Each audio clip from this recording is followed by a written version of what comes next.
Каждый путешественник знает, что долгий путь начинается с первого шага. Для того, чтобы познакомиться с легендами Кавказа, нужно сделать тот самый первый шаг. Сюда можно добраться на самолете за 2 часа с небольшим, например, из Москвы. На поезде дорога займет примерно 30 часов. На машине чуть быстрее, но это если повезет с настроением сотрудников ГИБДД.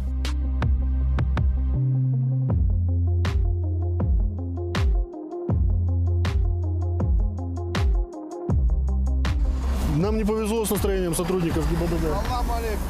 Здравствуйте. Нормально все? Все замечательно. Далеко?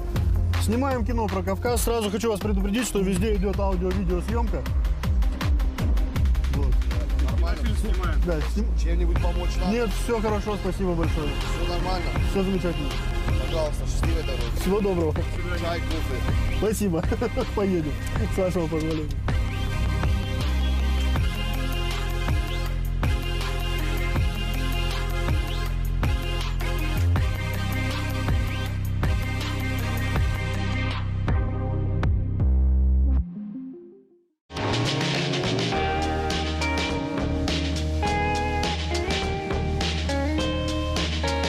Самый крупный город Ингушетии – Назрань.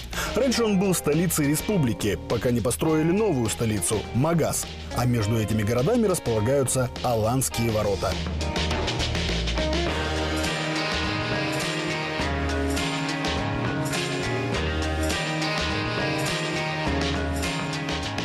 Со смотровой площадки Аланских ворот открывается фантастический вид не только на горы, но и на солнечную долину, в которой, по преданию, находилась столица легендарного Аланского царства.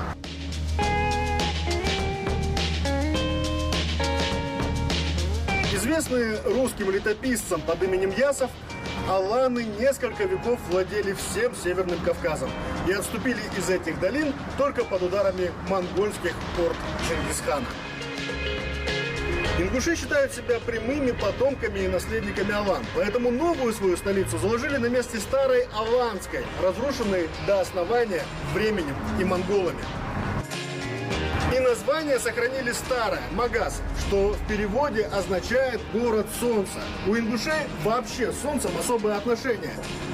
Оно светит им не только с неба, но и с флага, и с национального герба. Именно солярный знак – символ современной Ингушетии. Поэтому в этих краях расхожее выражение «солнечная республика» приобретает буквальный смысл. Наверное, именно поэтому зимы здесь мягкие, а летом бывает жарко даже по кавказским меркам. Столица Ингушетии очень молода, один из самых юных городов России и один из самых нарядных. Фонтаны перед президентским дворцом, целая сеть нарядных аллей и многочисленные памятники. Есть привычный Лермонтов. На Кавказе это часть обязательной культурной программы. А есть уникальный, первый в России памятник матери. Тоже дань кавказскому менталитету с его культом матерей. Есть памятники, возле которых обязательно нужно сфотографироваться. А есть памятники, возле которых нужно постоять, помолчать и подумать о своем, о вечном. Монумент обязывает, тем более, что надпись на нем, гласящая о том, что рай лежит под ногами наших матерей, дает информацию к размышлению очень богатую.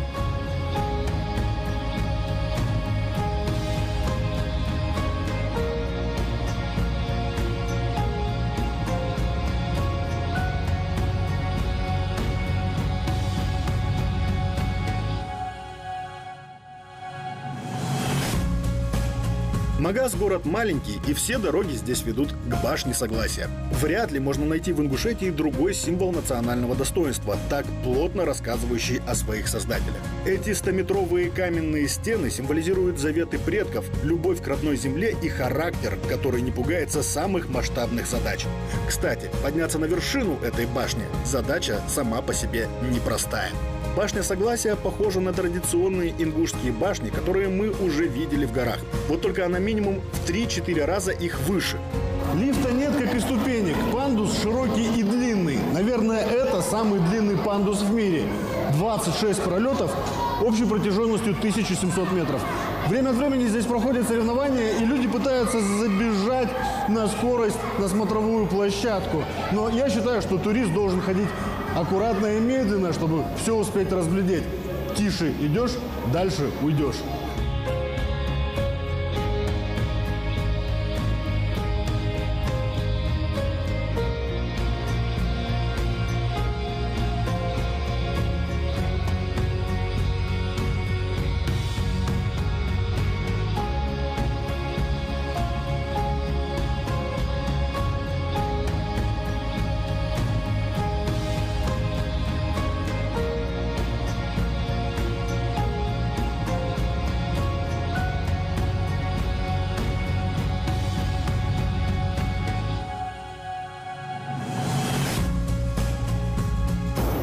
Пойдешь на стекло вставать? Нет, А что? боюсь. Да, это страшно. Вот сюрприз так сюрприз, а пол у 100-метровой площадки прозрачный. Это, наверное, чтобы я не забыл, на какой высоте нахожусь и проникся величием момента. Подтверждаю, проникся. Тем более, что вид с башни просто фантастический. Весь Магаз как на ладони.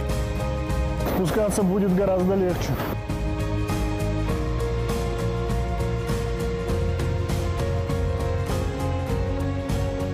Это самое высокое здание в республике и самая высокая смотровая площадка на всем Северном Кавказе.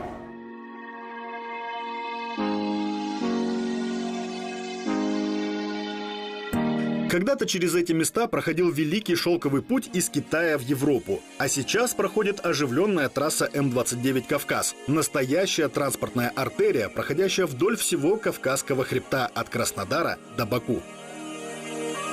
По неписанной традиции все экскурсионные маршруты в республике начинаются именно с этой точки – мемориал памяти и славы в республике.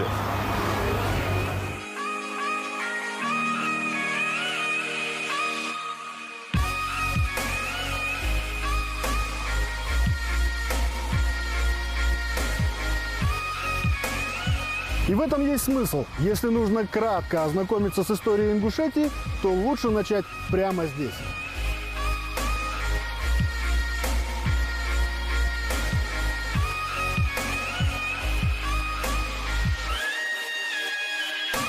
Этот барельеф запечатлел клятву старейшин при вхождении в подданство Российской империи. Колоннада с мемориальными плитами в честь тружеников и героев. Оплетенные колючей проволокой 9 башен, символизирующие жертвы депортации. Военная техника.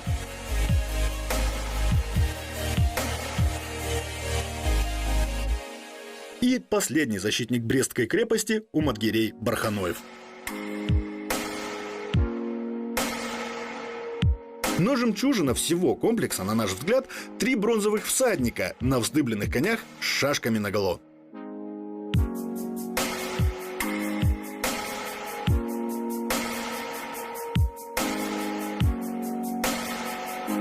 За окном автомобиля мелькают деревья и села. Названия мест, через которые предстоит сегодня проехать, в ушах туриста звучат несколько необычно. Абигуф, Карабулак, Арамхи и Джейрах. Джейрахский район самый южный, самый горный и самый важный в истории ингушского народа. Именно оттуда предки современных ингушей спустились на гостеприимную равнину, оставив в горах не только добрую славу о себе, но и уникальные сооружения, благодаря которым эта земля по праву зовется краем башен и легенд.